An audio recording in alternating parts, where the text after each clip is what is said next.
Reflexión, debate y análisis para un relato cordial y amistoso.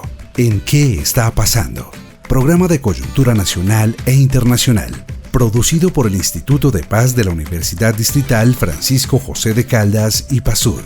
Escúchelo todos los miércoles de 8 a 9 de la noche en la UD 90.4 FM Estéreo.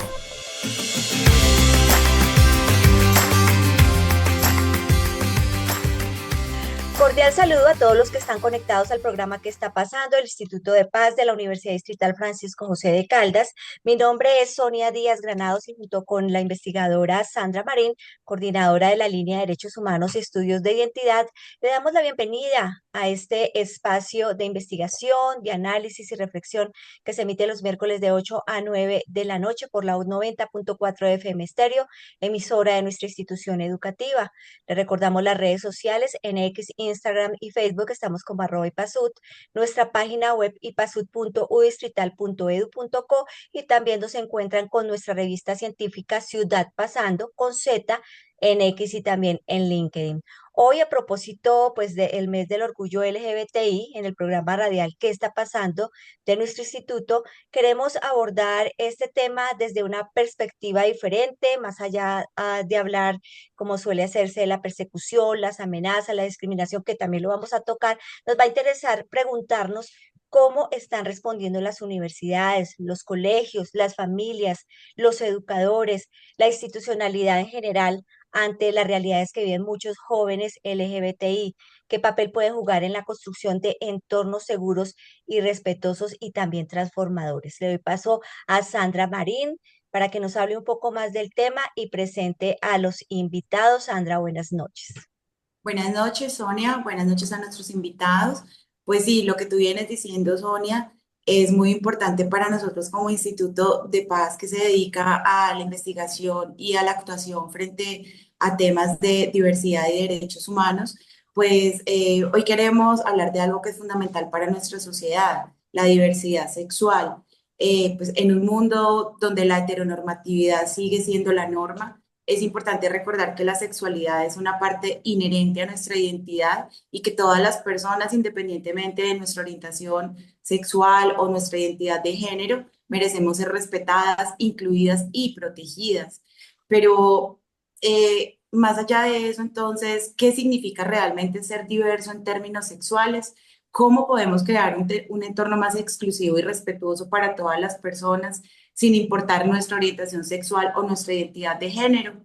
Por eso, hoy vamos a hablar sobre la ley integral trans, una normativa que busca proteger y garantizar los derechos de las personas trans en nuestro país, y sobre el proyecto de acuerdo 399 del 2024, que busca proteger los derechos de estudiantes LGTBIQ+ en Bogotá.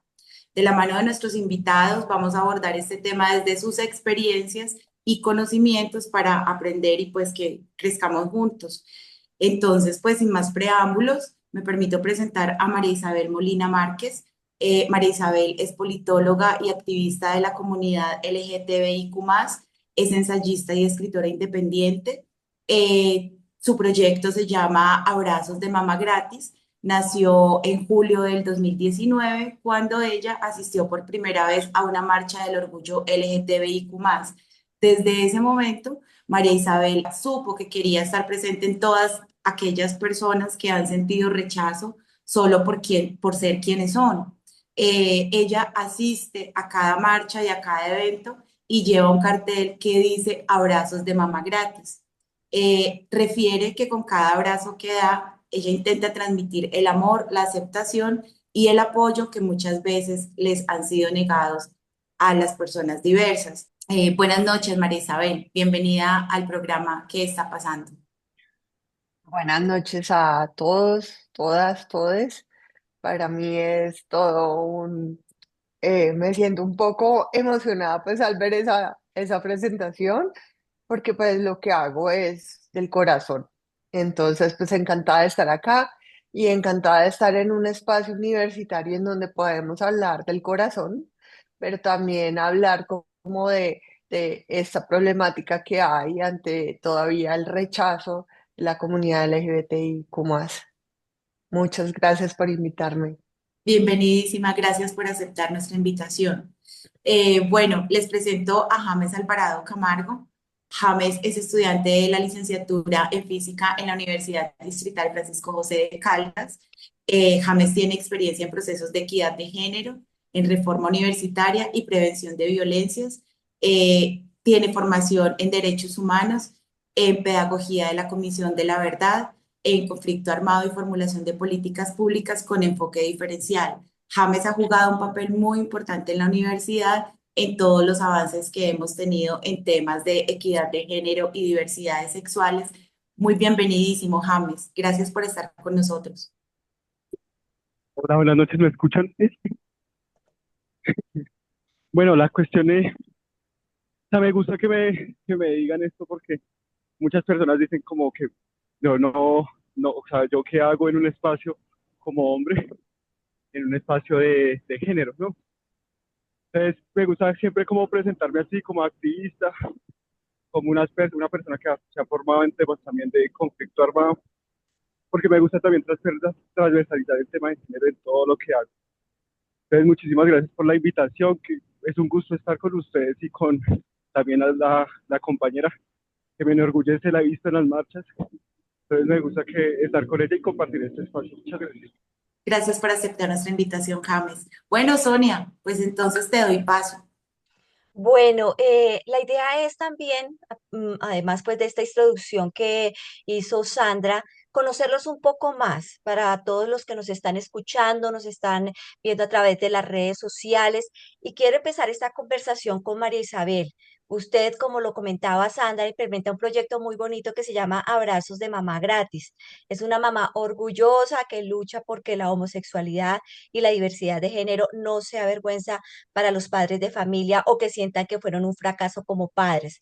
Desde su posición de mamá, porque usted tiene una hija que hace parte de la comunidad LGBTI, desde esa posición, pues digamos, ¿qué sintió en ese momento cuando su hija le contó la orientación sexual que tenía? ¿Qué cosas cambiaron, María Isabel, en su forma de verla, de relacionarse con ella? A mí siempre me gusta decir, empezar esta historia contando pues que para mí no fue nada fácil. Siempre la gente cree que pues, uno tiene que ser muy mente abierta para aceptarlo a la primera y después terminar en el activismo, pero en realidad no fue así. Yo cuando me entero, pues pongo la iglesia, la sociedad, los amigos, la familia, ¿qué van a decir? Eh, y pues tomo como la primera decisión, o sea, en el imaginario de mi hija y yo, que estábamos en su habitación, pues entró medio mundo. Entraron los abuelos, entraron los amigos, entraron como todas estas personas, entonces en el cuarto no estábamos solas, estaba como todo este estereotipo, lo que van a decir, que la van a rechazar. Entonces, pues tomo la decisión de decirle, no, quédate callada y yo veo cómo soluciona las cosas, pues era como también ese mismo error que cometemos eh, de no hablemos de eso y de pronto más tarde se te pasa. ¿Sí me entienden? O sea, uno como papá a veces como que toma eso, pero evidentemente salgo de la habitación y pues paso o pasamos alrededor de unos 8 meses en donde no hablábamos de eso, en donde pues yo la retiro como también de su entorno social y pues empiezo a ver a mi hija recorrer como una infelicidad, como una soledad también, tanto era una soledad materna como también había una soledad de mi hija.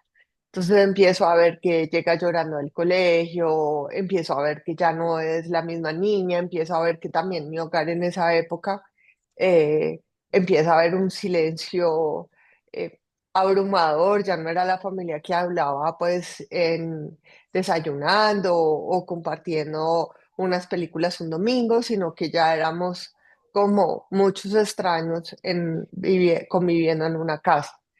Entonces, hubo ya un momento en el que noto que mi hija había pasado un día entero llorando, mm, y pues voy a la iglesia. O sea, eso uno lo hace como también instintivamente. A mí me gusta que ahora se esté hablando un poco más, o entre los padres estemos hablando un poco más de cómo es este primer momento, porque pues yo no tenía a quién decirle nada, ni pedirle consejo, ni absolutamente nada, y como lo veía altamente vergonzoso, entonces pues esto lo estaba caminando sola. Entonces voy a la iglesia y le digo como a Dios, oye, mira, tú eres omnipoderoso, omnipresente, o sea, tú tienes, y pues la capilla en donde estaba había mucha gente, y le dije, tú tienes acá un montón de feligreses que no te van a dejar solo, pero mi hija solamente tiene una mamá. Entonces, como que yo me voy y voy a estar con mi hija. Entonces, regreso a casa, le digo yo, perdóname, yo de pronto no me voy a perdonar haber dejado al ser más hermoso que ha podido llegar a mi vida, y no me va a bastar la vida para poder resarcir este tiempo que te he dejado sola. Entonces desde ahí empieza un camino ya muy diferente, porque pues ya era una decisión materna que tomaba, y era una decisión de listo, voy a acompañar a mi hija, cueste lo que me cueste. Y además porque como padres siempre uno nos vemos en reuniones de padres de familia y decimos, ay no, yo quiero que mi hija sea feliz. Yo lo único que quiero que mis hijos sean felices. Pero cuando ya nos enfrentamos a esta decisión, a esta noticia, perdón, cambia ese juramento de vida. Entonces, como no, ya este camino que está recorriendo no es el indicado para mí como padre. Entonces, como que uno tiene que volver a replantear ese juramento de felicidad, y pues la mayoría cree desde nuestro ego paterno o materno, creemos que nosotros somos los que tenemos que decirle al hijo cómo va a vivir su felicidad.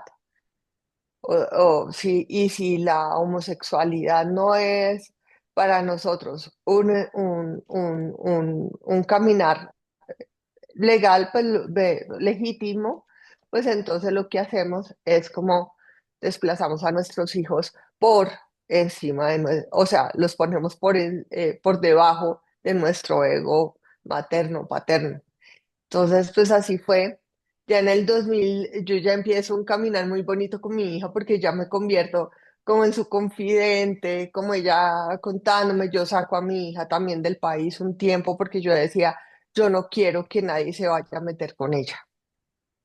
No quiero que le vayan a decir eh, que eso va a ser una moda, o que eso no. Yo quiero que ella sola, y me acuerdo que cuando la pongo en el aeropuerto, yo llegué y le dije, no mires para atrás, pero ve y disfruta todo lo que tú quieras.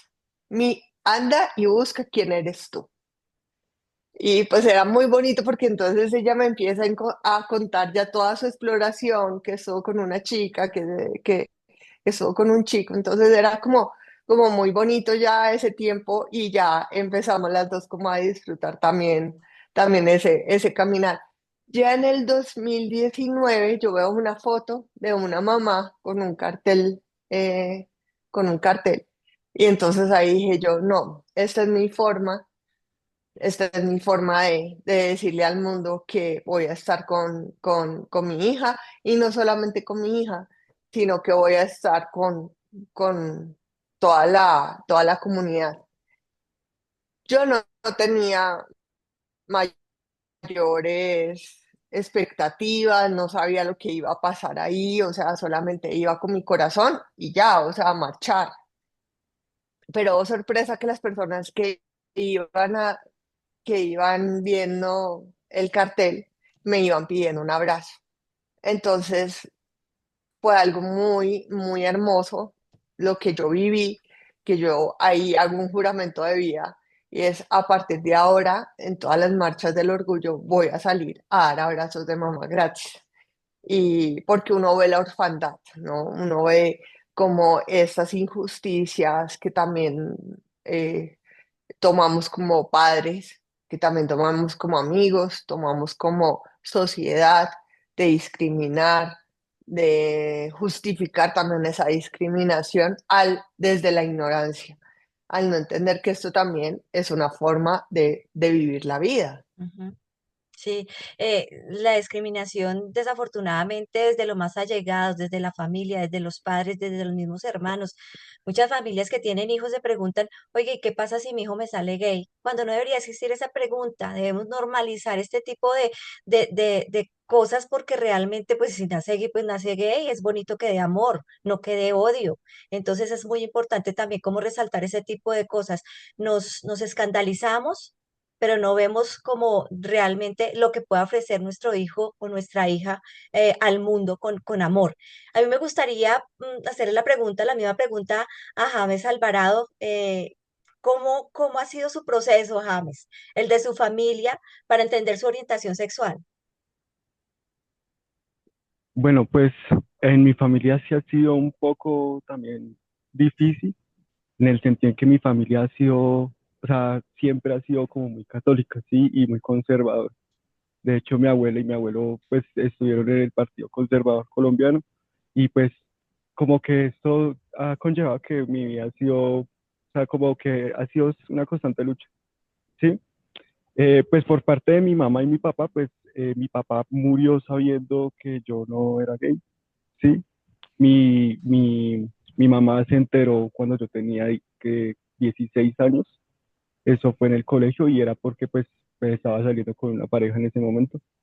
Y pues como que estaba en mis etapas de colegio, entonces como que pues de allí salió todo el tema. También porque estaba muy en auge el tema de, bueno, de un compañero que se me olvida, Urrego, que es Ujú. el típico caso, el caso más auge que ha habido sobre la discriminación en el país. Y entonces pues también mi mamá como que en ese tiempo se empezó a cuestionar mucho pues mi forma de ser. Y entonces me empezó a preguntar también, pues, como si yo era gay o no. Para ella fue muy, muy difícil. De hecho, pues, la relación todavía sigue siendo muy difícil en el sentido en que, pues, como que eso se obvia, como lo decía la compañera, pero pues ya también llega al nivel en que, pues, se acepta, ¿sí? Se acepta y ya no hay lugar a eso. Pero entonces es como un constante de venir entre las cosas, entre que si se acepta o no se acepta y pues nada. Y ya el resto, pues, en mi entorno social ha sido muy chévere porque, pues, siento que las juventudes en este momento están como muy abiertas en ese sentido, ¿sí? Como que, pues, no, yo no tengo que llegar a justificar muchas veces lo que soy, ¿sí? En mi entorno social, aunque sí, o sea, no tengo que decir que no y mucho menos que soy como una figura clave, por decirlo así, dentro de la universidad. Eh, sí me tengo que afrontar muchas veces a la discriminación o a los comentarios que hacen profesores, estudiantes, administrativos, en el sentido de decir como que no, pero es que ustedes siempre hablan de ustedes, como que es que la discriminación no existe porque vivimos en una igualdad que ni siquiera se cumple. Pero entonces, pues, siempre como que me ha atravesado en esas dos cosas, ¿sí? O sea, no es como tampoco de que el hecho de que soy gay, entonces todo el mundo me tiene que aceptar y eso no. De hecho, a mí me gusta y lo he tomado como una filosofía y las personas que me conocen lo saben. Y es que a mí me gusta mucho incomodar a la gente. Entonces siempre incomodo a las personas cuando estoy y me gusta siempre ser, y pues perdón a los que me escuchan, a mí siempre me ha gustado ser muy maricón, ¿sí? Y me enuncio desde ahí, no desde lo gay, sino desde lo maricón. Entonces a mí siempre me ha gustado ser así. Entonces, pues por eso siento que de ahí siempre me paro para poderme socializar con mi familia, con mis amigos, y yo no tengo nada que ocultar tampoco. Entonces, por eso siempre me gusta siempre enunciarme desde ahí y siempre ser muy disruptivo, ¿sí? El hecho de que, pues si soy así, yo no tengo que justificarle a nadie lo que y ya. Claro, claro. Muchas gracias, Marisabel y James, por compartirnos como estas historias de vida como tan profundas, ¿no? Ahí quisiera preguntarle a María Isabel, ¿en qué consiste la ley integral trans y cuáles son los objetivos que persigue esta ley, María Isabel? Bueno, o sea, estamos viendo que la tasa, por ejemplo, de los transfeminicidios cada día va más en aumento en Colombia. Y fuera de eso, voy a decir esta cifra porque esta cifra es la que yo digo, esto no lo podemos permitir. El 80% de los niños que empiezan a transitar, ellos comienzan entre los, bueno, 6 7 años, pero ya como a los 11 ya pues no pueden evitar eh, ser quienes son en realidad. Entonces, pero aquí sucede algo de que son expulsados de sus hogares nucleares entre los 12 y los 14 años, el 80%, una cifra eh, impresionante de orfandad, ¿no? De dejar a los niños en la calle. Y pues por esta razón, su expectativa de vida, ¿no? Es de 35 años. Entonces, estamos en un pleno siglo XXI con una expectativa de 35 años solamente por ser una persona trans. En ese orden de ideas, pues lo que se busca es cómo visibilizar a la población trans, pero también hacerla legítima de derechos, porque pues si bien está contemplado desde la Constitución de que todas las personas serán iguales ante la ley y serán protegidas por el Estado, por las instituciones, pues eso en la realidad pues no se cumple. Entonces hay una discriminación hacia la población trans, pero en todos los, los aspectos de la vida. Entonces, a nivel jurídico, a nivel legislativo, a nivel médico, a nivel de educación y a nivel social. Entonces, es como si esta población de por sí se le discriminara en todos los aspectos de la vida. Entonces, ¿qué se busca con la ley trans? Pues se busca visibilidad también de esta problemática, se busca protección pues de salud, salud mental, salud física, se busca acompañamiento psicológico eh, y se busca pues como es que cuando llegue ese transitar, pues haya como todo un apoyo desde lo educativo, desde lo familiar, desde lo social y pues desde la salud. En ese orden de ideas no pasa. No, esto no está contemplado. Y pues lo que se está pidiendo es que haya como todo este entorno para que una persona trans se pueda desarrollar, como dice la Constitución, en libertad. Eh, Ahora se ha avanzado un poco. Dime, Sandra. María Isabel, es que quería preguntarte, muchas personas, yo diría que gran cantidad de personas, no saben qué es transitar desde la niñez, porque la gente confunde todos estos términos y dice, ok, entonces en la niñez los niños se operan, ¿qué es eso de transitar? Como para que nuestro público lo entienda. Me gusta mucho esa pregunta porque la desinformación ha imperado. Entonces, cuando están hablando acerca de la ley trans y están hablando como un apoyo desde la salud, pues creen que es que los padres llevan a sus hijos y los hacen operar simplemente porque él, ella, pues, si me entiendes, un día se levantó y dijo que eh, iba a ser trans. Pero lo que pasa es que lo que se está pidiendo no es un acompañamiento desde apoyar estas cirugías, sino un apoyo para transitar ahí. O sea, yo le decía en estos días a varios representantes del Congreso, era si un niño heterosexual o una niña encuentran desafíos en la adolescencia y esa adolescencia tiene que tener un acompañamiento, pues mucho más un niño trans. O sea, porque pues es diferente como eso no es la heteronorma de la sociedad, pues digamos que sí se necesita un acompañamiento psicológico, no solamente para este niño, sino pues para toda la familia también. Y es un transitar como de yo no me siento feliz habitando este cuerpo, yo no me siento feliz, pues a mí me gustó mucho y lo voy a tocar acá como para poder entender un poco más esto, y es la teoría de las almas. Las almas no tienen sexo, las almas no tienen una identidad y pues tú encarnas o en un hombre o en una mujer. ¿Sí? Pero tu alma no se identifica, o sea, no quiere decir que por nacer en el cuerpo de un hombre pues se vaya a ver como hombre, sino que esa alma puede ser en esta vida femenino. Es como algo así, ¿ya?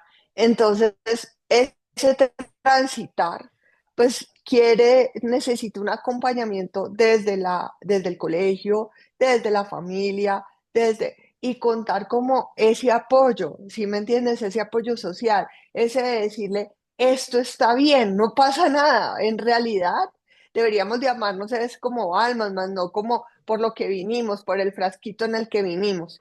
Entonces, en ese transitar, pues hay un descubrimiento, hay otra forma de vida que no siempre tiene que ser la heteronorma, hombre-mujer, sino que hay como una maravilla de combinaciones, de gustos, de preferencias, que es como una diversidad en todo lo que tú puedas ver.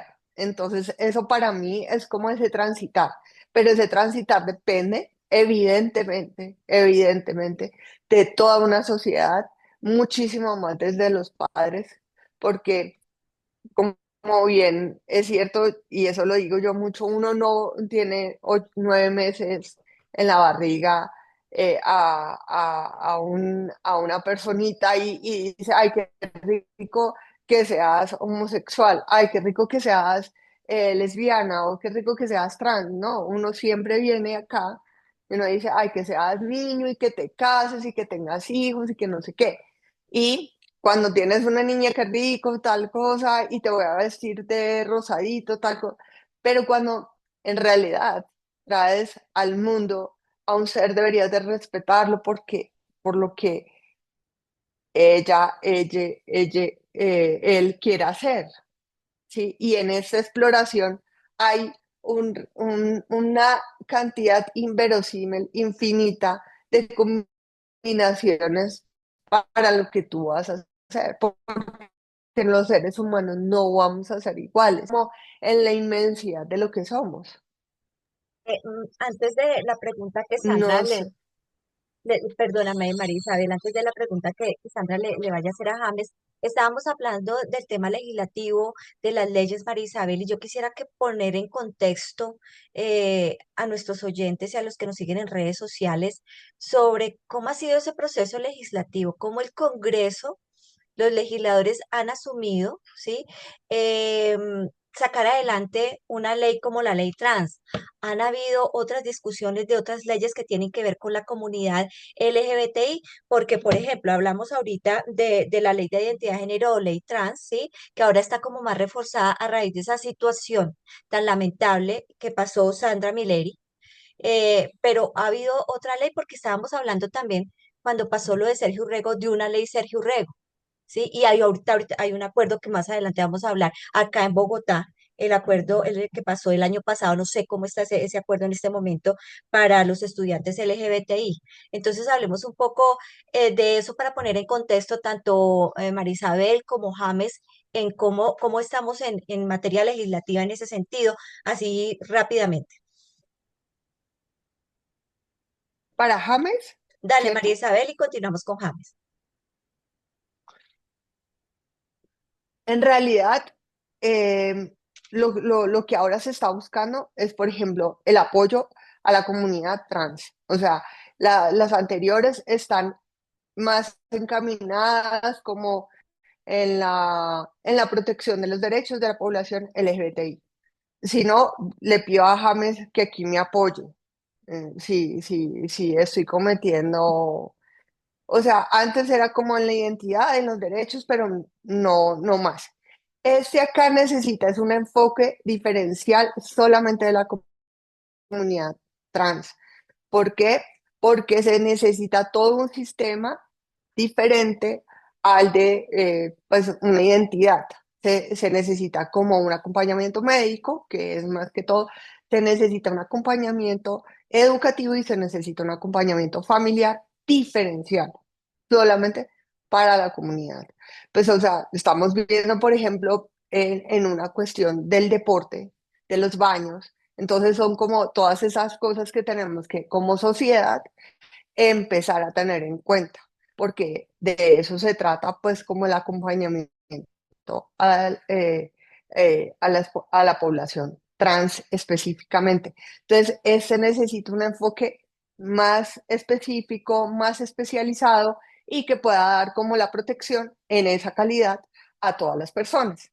En ese orden de ideas, por ejemplo, nada más el acompañamiento de salud, el acompañamiento de salud tiene que ser muy diferente a la población, por ejemplo, de homosexuales, de lesbianas, pues es otro acompañamiento adicional, porque este tiene que ser desde acompañamiento con medicamentos, acompañamiento psicosocial y acompañamiento, pues, por ejemplo, de cómo nos vamos a mover como sociedad para dar ese apoyo.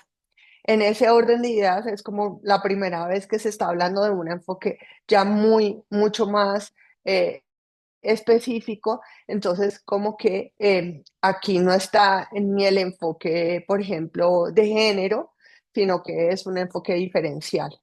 No sé si James me quiera ahí apoyar. Sí, yo iba a decir algo y es que, bueno, o sea, tú pones un punto muy importante en el sentido en que, claro, sí hay una especificidad sobre las identidades de las personas trans en esta ley, pero más que una especificidad es que, pues, o sea, si nos remontamos a la historia, podemos darnos cuenta que han sido las más vulnerables y las que más se han discriminado hasta dentro del mismo colectivo LGBT. Entonces, pues, yo siento que más que esa especificidad es como que también darnos cuenta de que hay que mirar cómo se puede dar jurisprudencia en el país para que las personas trans tengan una vida libre de violencia y segundo, tengan una vida como la tienen las personas heterosexuales. Y referente a la otra pregunta que nos hacía pues, la panelista, nosotros venimos haciendo jurisprudencia, o sea, hablando desde la jurisprudencia de las personas LGBT desde los años 90. O sea, a inicios de los 90 es que es como que nosotros nos centramos para decir que estamos hablando de leyes, ¿sí? Allí se empieza a hablar, por ejemplo, en la Constitución de la igualdad, del libre desarrollo de la personalidad, de la libertad de credo, ¿sí?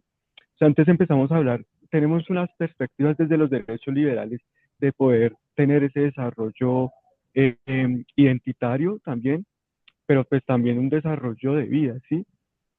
Pero pues obviamente estamos en un contexto en los 90 en los que pues las personas, y eso es otra cosa que por ejemplo es mucha gente obvia y es que nosotros no partimos de los 90, ¿sí? O sea, yo no existo y digo, hola, soy James y soy gay desde los 90, ¿sí? No, sino que nosotros partimos desde mucho antes, o sea, todo el mundo se refiere, por ejemplo, en este mes, al mes del orgullo, eh, sobre los temas de Stonewall. No, en América Latina ya habían mujeres negras y mujeres ya, o sea, ancianas que venían haciendo cosas. Eso, pues, o sea, yo siempre soy muy grosero, perdón, pero pues también había gente que desde las calles, puteando, haciendo su vida, sí, saliendo, travestiéndose, salían a las calles a ejercer su derecho a su libre desarrollo. ¿Y qué pasaba? Las echaban a la cárcel. Y entonces ya había gente que venía haciendo esas cosas, que los reconoció el Estado en los 90 ya es otra cosa, pero nosotros veníamos ya haciendo una jurisprudencia ahí. Entonces, como que quiero cerrar diciendo que nos falta mucho y pues claro, nosotros venimos haciendo en diversas cosas, pues mucha normativa y el país ha sido como garante en ese sentido, pero sí nos hace mucha falta muchas cosas sobre la jurisprudencia en el país y más dentro de las universidades y más dentro de la educación superior. Mes, Es ya que que, vienes por hablando ejemplo, de para eso, terminar, como por ejemplo para terminar, o sea, no les estamos reconociendo ni siquiera un estatus en la cédula, ¿sí me entiende? O es él o es ella, pero por ejemplo no hay un reconocimiento a nivel estado de su documento de identidad. Entonces, esa es tenemos otro caso y es que no se habla, por ejemplo, de la violencia policial hacia las mujeres trans. No hay nada, no hay un marco legal que las proteja, por ejemplo, de violencias. No hay un marco legal. Entonces, como que apenas ahora se está hablando, se había hecho intentos, pero nunca, por ejemplo, pasaban en las comisiones. Nunca tenían como este tránsito a nivel de a nivel de comisiones, a nivel en el Congreso, siempre, como que quedaban era en proyectos. Ahora digamos que se ha podido avanzar un poco más en las comisiones, que ya, por ejemplo, hay congresistas que ya se atreven o se arriesgan, pero, por ejemplo, sigue habiendo un vacío cuando se va a dictar esta ley, por ejemplo, hay congresistas que son flotantes, o sea, están ahí cuando se cita comisión, pero después cuando se va a votar la ley y dicen que sí, que son muy progres y se muestran así en sus discursos, pero por ejemplo cuando se va a votar la ley no asisten o se salen, entonces por falta de quórum se cae la votación. Entonces, por ejemplo, en los temas de salud, entonces no se quedan a dar la batalla, sino que salen y rompen el quórum. Entonces, como que eso no sé si les responde un poco más de qué es lo que está pasando en el Congreso en estos momentos en materia de las leyes. Eso es como el ambiente que estamos viviendo actualmente, que se rompe el cono, entonces no se sigue adelante. James, gracias María Isabel. James, de acuerdo a lo que han venido ustedes hablando, quisiéramos preguntarte como de qué manera, por ejemplo, el proyecto de acuerdo impacta positivamente la vida de los estudiantes LGTBIQ+ en Bogotá. O sea, ¿qué va a cambiar eso en las instituciones? Bueno, pues primero es como pensarnos en la educación como una vaina transversalizada, ¿sí?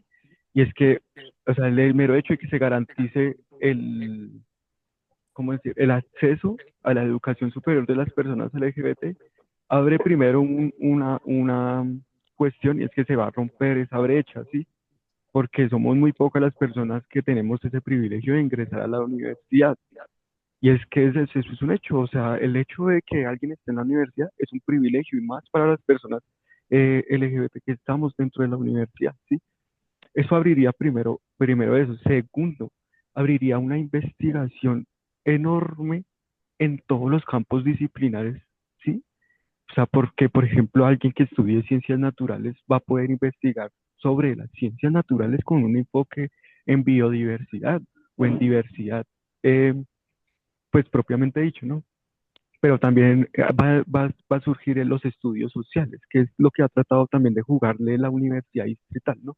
Y es como también pensarnos un doctorado, una cátedra en género, también pensarnos como investigación, de semilleros de investigación que hagan sobre estas cosas, que rescato que la universidad ha hecho dos. Uno es una electiva que hay y la otra es una electiva que también es un semillero, que es la de estudios artísticos de la Facultad de Artes acá.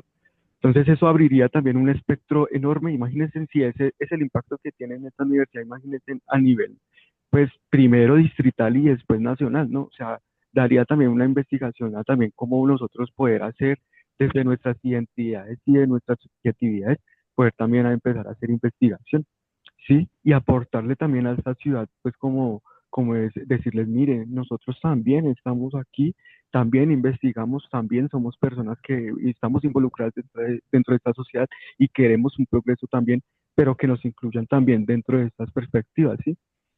Y además de eso, es también garantizarle a las personas, y en especial a las personas trans, que tengan un desarrollo de vida y una calidad de vida mejor. Porque pues para nosotros, o sea, yo tengo un privilegio y es que pues mi familia me apoya en mi educación superior, sí, pero hay muchas personas que salen, o sea, las sacan de sus casas, sí. Hay personas trans que ni siquiera tienen la posibilidad de trabajar y tener un trabajo digno. Entonces no pueden llegar a esto y en pensarnos también como que haya un enfoque educativo dentro de la ley integral trans, pero también desde los acuerdos que se han venido haciendo a nivel distrital y pues dentro de la universidad. Eso también le lleva, o sea, nos lleva a pensarnos eso. Y es decir, como que bueno, como sociedad tenemos que también retribuir eso y es una deuda que tiene pues literalmente todo el Estado. Entonces, pues no sé, o sea, no sé si esto resuelva la pregunta, pero es como prácticamente lo que se ha venido trabajando y la perspectiva que yo tengo al respecto sobre lo que he visto y en los lugares en los que he estado involucrado. Porque pues vuelvo y digo, esta transversalización de, de la identidad y el tema de género, pues también como que ha abierto muchas discusiones que aún siguen abiertas, ¿no? Gracias, James. María Isabel, lo mismo queremos preguntarte a ti. ¿Cómo impactaría la ley integral trans la vida de las personas en nuestro país? Sí, igual acá hay gente que O dice, no, sea, pero pues voy. ya están acá insertados en la sociedad, pero pues ya, o sea, ¿qué más quieren? Sí, porque encontramos ese tipo de afirmaciones. Entonces, ¿qué es lo que más quieren? Entonces, contémosle a la gente por qué eso es positivo y cuál sería el impacto que tendría esa ley. Me voy a referir como a tres cosas puntuales que me han pasado dentro del activismo y lo que pasa ahora. Em, en una marcha, yo estaba, me dicen, por favor, tú puedes abrazar a una niña. Entonces llega y era un pite de, si tenía mucho, 14 años, era muchísimo, con su espalda completamente con latigazos. Y pues entre sus amigues pues las pueden sacar de la, de su hogar, pero queda totalmente a, digamos, a protección de sus amigas, o sea, y era una niña trans.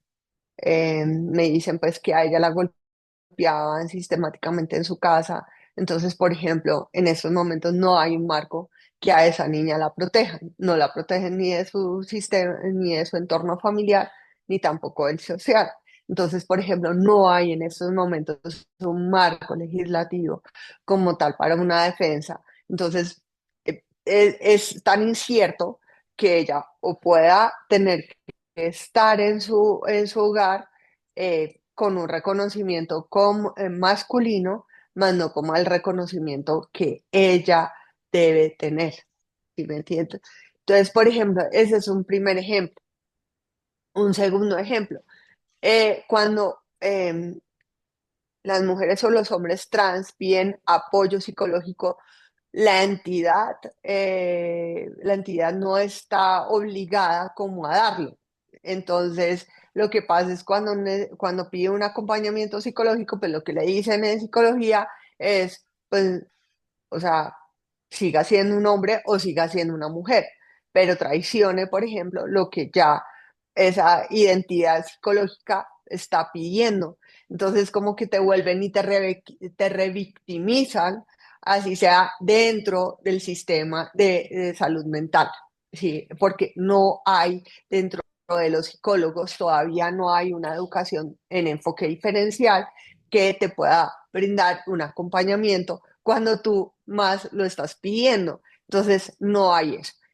no hay una protección, por ejemplo, de los medicamentos que empieces a tomar, porque pues claro, para este tránsito tú necesitas un acompañamiento de medicamentos. Entonces, esos medicamentos se empiezan como a mercadear, pero por un mercado negro, y entonces estos medicamentos no tienen ese acompañamiento desde lo médico de los efectos que te van a estar pasando. Entonces, como que, y dejar a en dejar así en un mercado negro, poner a la persona o exponer a la persona a todos estos cambios sin un esquema médico, pues es también muy peligroso, ¿no? Y se empiezan a optar porque en el desespero de esa adolescencia, pues empiezan estos niños que están abandonados, que están vulnerados, pues empiezan a hacer toda una clase de tratamientos, pero tratamientos son algo muy, muy dolorosos, dañan el cuerpo, se someten a quemaduras, se someten a un resto de cosas, pues tratando de hacer solos o este transitar. Desde la parte, por ejemplo, de acompañamiento en lo social, en las calles y todo eso, pues las mujeres trans están están expuestas a toda una cantidad de violencia. Lo de Sara Miller, me contaban cuando estábamos en la velatón, que este era porque había sido como un ajusticiamiento ya público, pero que en realidad las mujeres trans están sometidas día a día a una violencia que no llega a los medios de comunicación. Entonces ellas son torturadas, pero no se expone en medios de comunicación porque los mismos medios de comunicación pues no les interesa como esos transfeminicidios, no les interesa como revelar. Miren que en el primer momento, por ejemplo, el alcalde no recuerdo dónde fue el municipio donde la asesinan, donde muere, pero o sea, comete un error y es que no la reconoce como una mujer trans. Entonces vuelve y revictimiza a esta mujer. Entonces es como esos casos de injusticia que en estos momentos no contamos con un marco legal para su protección, no contamos con un marco legal para su protección en los colegios. Entonces los colegios también, desde los profesores que no cuentan con una educación, llega y le dice, no, qué pena, pero yo no te voy a reconocer y te voy a tratar como un niño.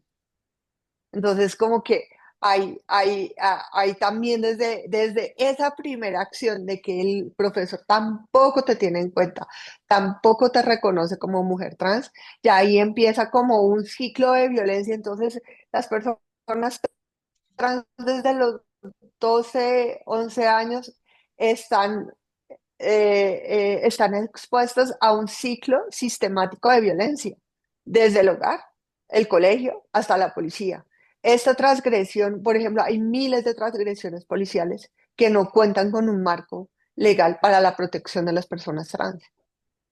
No hay una educación, no sé, por ejemplo, no se educa a la policía metropolitana en un enfoque diferencial. Entonces, digamos que como que ahora que esto ha avanzado tanto dentro del Congreso, es como la primera vez en la vida que este proyecto como que sigue avanzando, pero corre con el peligro de que por falta de quórum pues se caiga la ley y no terminemos haciendo nada, entonces siga pospuesta para el próximo periodo legislativo, pero este próximo periodo legislativo pues está en campaña, todo el mundo ya está en campaña, pues lo que estamos viendo ahora, por ejemplo, la problemática colombiana es que pues se va a seguir con una cantidad de bloqueos, la ley trans desafortunadamente no cuenta con tanta protección a nivel de los congresistas. Entonces es como todas estas problemáticas que estamos enfrentando, pero digamos que estamos dando la batalla donde tiene que ser.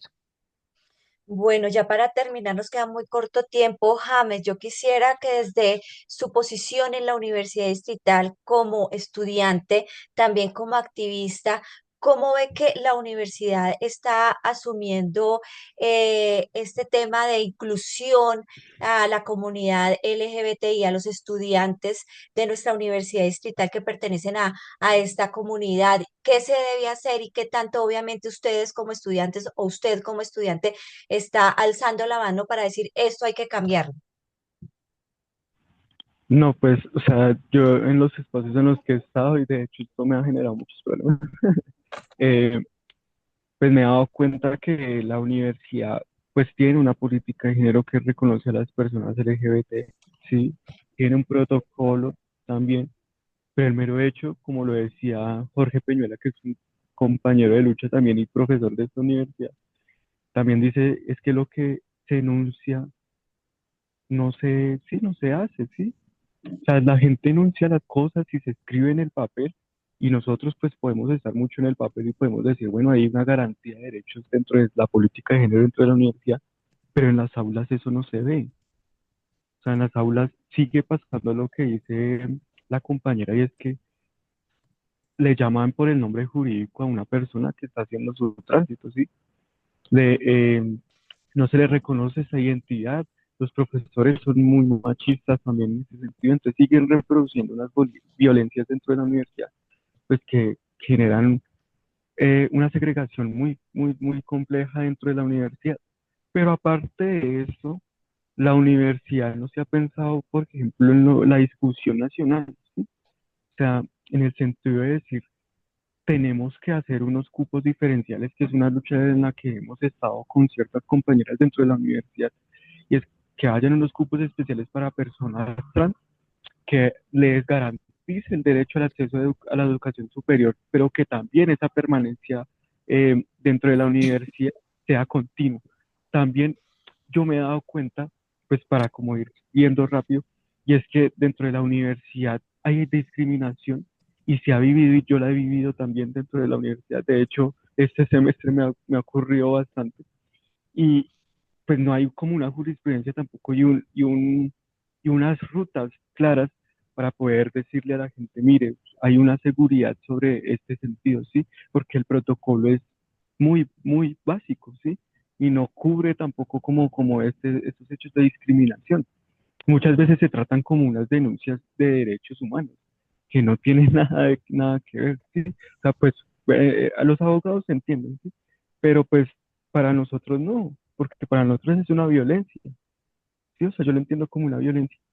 Y entonces esto se transversaliza más allá de mi identidad, y es que por el hecho de yo denunciarme gay, trans o de la comunidad LGBT, ya de por eso se me hace violencia política, hay una segregación académica, que eso es una justicia epistémica que no nos hemos pensado tampoco dentro de la universidad, y que también hay unas violencias dentro de la universidad por el hecho de ejercer como, sí, como ingeniero o ingeniere o licenciado. Sí, o sea, en esta universidad todavía la perspectiva no la hemos implementado en, en hechos, ¿sí? Sino que está en el papel y se ha anunciado. Y es básicamente, eso no es un problema de solo la universidad, esto es un problema de nivel nacional y distrital. O sea, todo está muy bueno en el papel, pero a nosotros no se nos garantizan nuestros derechos. Entonces es una vaina muy compleja y que siento que pues poner esto en discusión dentro de la universidad abre pues muchas, sí, muchas formas de replantearnos qué es la universidad en su totalidad, ¿sí? Quería cerrar también diciendo pues que muchas gracias por invitarme a este espacio y que los que me están escuchando y los que me ven, ¿sí? Eh, se informen, porque es que esto es muy importante. O sea, lo que se está pidiendo y los diferentes frentes de lucha que estamos haciendo, no es porque nosotros queramos tener privilegios o queramos hacer las cosas porque queremos que así sean. No, no queremos imponer nada. Queremos tener una vida igual a la que vive una persona heterosexual en la sociedad. Entonces es como para que se cuestione esto y pues muchísimas gracias por darnos este espacio. Muchas gracias, María Isabel, por habernos acompañado en este programa. Muchas gracias por compartir tus experiencias y tus conocimientos. Muchas gracias, James, porque siempre eres un referente en la universidad, porque siempre estás dispuesto a compartirnos tu conocimiento también y tu experiencia, y porque desde esa forma que tú mismo llamas grosera, nos haces entender y nos muestras cómo es que hay que luchar por esos derechos. No debería ser una lucha, debería ser algo que de por sí se dé, pero bueno, eso es lo que tenemos hoy día y en ese camino estamos. Muchas gracias a los dos.